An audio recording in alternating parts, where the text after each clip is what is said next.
Hey everyone, welcome back to the channel. Mark here. Let's get into this Thursday slate as we get into the April 18th Major League Baseball betting card. We have 5 games coming at you guys. Kind of a weird travel spot. This is one where it can be fickle, right? We could have a lot of different things going on within travel concerns, gearing up for weekend series, all that good stuff. So a lot of rotation concerns, and not so much weather going on today, but we'll take a deep dive into everything else going on. And I'll give you guys my 3 best bets that I'll be making here in tonight's card and try to keep the streak winning. We've had a pretty good run here. We're almost entering that weird territory where, despite taking a little bit of time off for not feeling good, I thought that might have been it. I thought that might have been the one to set us back and end the streak, but apparently not. So we had another successful day yesterday on the card. For those of you that were on those picks, congratulations. But I'd have to admit to you guys, if I wasn't worried and thinking that we're entering that weird territory where I'm almost going to start fading myself, because just reversion to the mean, it's something where it's going to happen. I keep telling myself that, but we keep cashing tickets, and that's what it's all about. So let's get into this 5-game slate. I'll give you guys my 3 picks and get you on your way. All right, but first, for those of you that have not yet done so, make sure you guys all subscribe down below. Smash that like button as well, and please let me know your picks down below at the bottom. Also, appreciate all the channel members, the ones that have signed up. That's a great way to give back to the channel. I'm going to be unveiling this weekend, I promise. I had a little bit of setback within getting sick and whatnot, but I will be unveiling probably a new level within a Discord and Patreon membership, as well as some cool stuff. And within that channel memberships, we're going to be doing, a couple giveaways. We'll do contests, some private stuff for members here on the channel, and also it's just a great way to give back, because we basically do this for nothing here on YouTube. And quite frankly, I don't need to do it for anything. I do this for fun. I make my picks every day with or without a YouTube channel. So this is just my way of kind of having a good time and connecting with a lot of people. It's also a great thing going, that anytime you can build a community, it's always a good thing. So let's get into the picks. Enough of me talking. That's pretty much something where I'm going to probably start rambling a lot more than I'm that you guys are used to, because I haven't been able to say a lot of words due to my throat being swollen shut.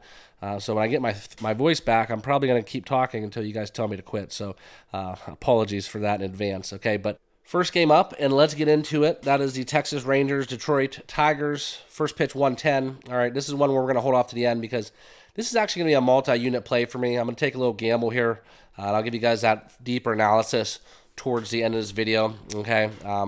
Also, this is stuff where we're getting in the territory where, if you do take my picks on a daily basis, you have a lot more discipline to be worried about.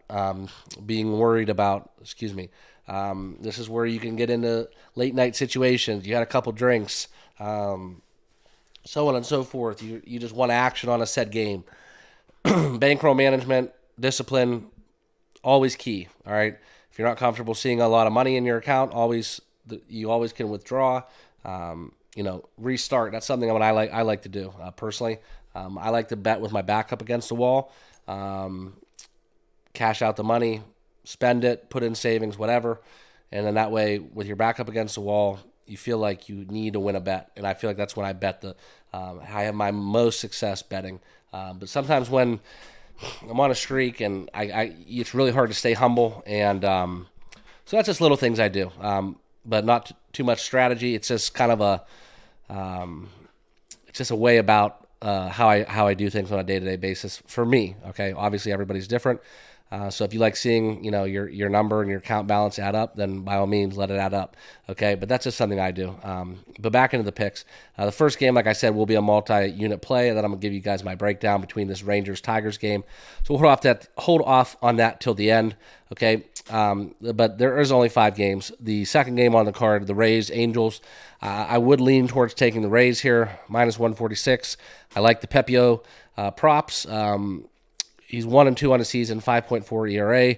He's a K machine, at least in terms of how many innings he's been able to go. So going against Griffin Canning, that's one where I suspect the Rays are going to be able to win with a nice offensive output. But these games between the Angels and the Rays, it's just a little bit fishy, right? Somehow, some way, the Angels have basically been a 500 team, and the Rays have been a 500 team as well.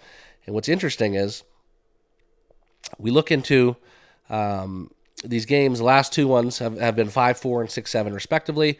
I would have liked to made a play with the Rays -1.5 at plus money, but that's just something where at that value it's a little bit fishy. All right, if I was getting plus 140 or higher, I probably would take it, but not something where I'm looking to get behind, especially with what essentially is going on. Just in a weird spot on a Thursday afternoon game, so on and so forth, travel day. Okay, but if you want to fade Griffin Canning, and I'm bullish on the Pepio props, those are some of the pitching metrics that I look into. I don't think Griffin Canning is going to get there. I don't think he's going to be able to go a long time, so if you guys want to go into under on his outs, over on his strikeouts, that's something I would not be opposed to as well. Check out his lines if you want more analysis on that, okay? Next game on the card, Guardians and the Red Sox. We're going to go back to the well, okay? I'm feeling it. We're going to fill it up with the under 9.5. I just still think this is too big of a number. I'll pull up the weather report for you guys. We can look into kind of the overall where we can see the only game with a possible delay right now is Miami, okay? And the Cubs, that's 7:40. But we look at a 47-degree game, 14-mile-per-hour winds, right to left, okay, 22% chance of rain. Just going to be an ugly kind of, spot. A little bit more wind coming in, like I said. Something where, you can look at. It might limit the long ball. I know we have the short porch out and left with the Green Monster.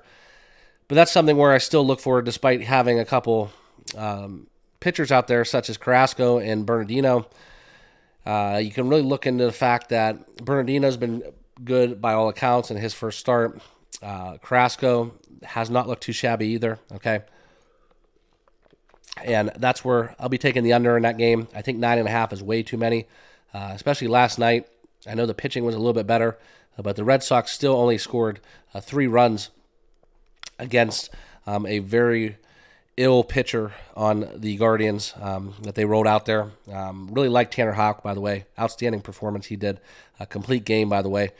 So I'll be taking the Indians, Red Sox under 9.5, -115. Okay. Next game on the card, Miami Marlins and the Cubs. We're going to go back to the under 8 in this game as well. This is one simply where I just think that you look into the numbers, it's potential for a little bit of ugly weather. Also, the Miami Marlins, you look at some of their recent games, we're talking 3-1, 3-6, 4-3. Okay, we can go into Atlanta where it was 9-7, and the Cubs, with the exception of the 12-11 game against Arizona, 5-3, 3-2, 3-2, 4-1. So both of these teams, by all accounts, have been pretty decent to the under on the season. They're around 50% either way. But this is something where I look into this game, and I would lean towards the under, okay? So that's what I'll be locking in, the under 8 for my second official play, okay? And that's just kind of how I feel about it. I think it's something where we couple that with the weather. We couple that with the fact that both of these teams have failed to score a lot of runs recently, and the fact that Jameson Taillon's coming back. It could go either way with that. That's another one where he's making his debut. But I do look for the fact that if he's able to be very bullish in his first outing, and the Cubs don't light up A.J. Puck for too many runs, we could get the likes of a 6-2 ball game at worst. I don't see that's a push. I don't see very much scoring going down in this game. I have been wrong. I have been mishandicapping the Marlins a lot this year, but I am going to be taking the under in this game as well. More so with the weather concerns versus anything else baseball-wise. Okay. Next game on the card is the Diamondbacks and the Giants. No official play in this game for me. Logan Webb, outstanding pitcher going for the Giants, going against Ryan Nelson. Okay, I would lean towards taking the Giants. Just too sharp of a money line, -160 in some places. It's just a little too high, a little too out of control, and I'm not willing to lay a run and a half against the Diamondbacks. I'd actually be more inclined to taking the Diamondbacks plus 1.5 at them priced at minus 145 than taking the Giants on the money line minus 160 in some places. So that's just kind of how I feel about it. No official play. Okay. And the last game on the card, this is the Texas Rangers and the Detroit Tigers. I skipped over that one on purpose. This is going to be an exciting one. This is one where we have Jack Leiter making his debut, getting the call up, right? If you guys remember and you follow college baseball, very highly regarded draft pick.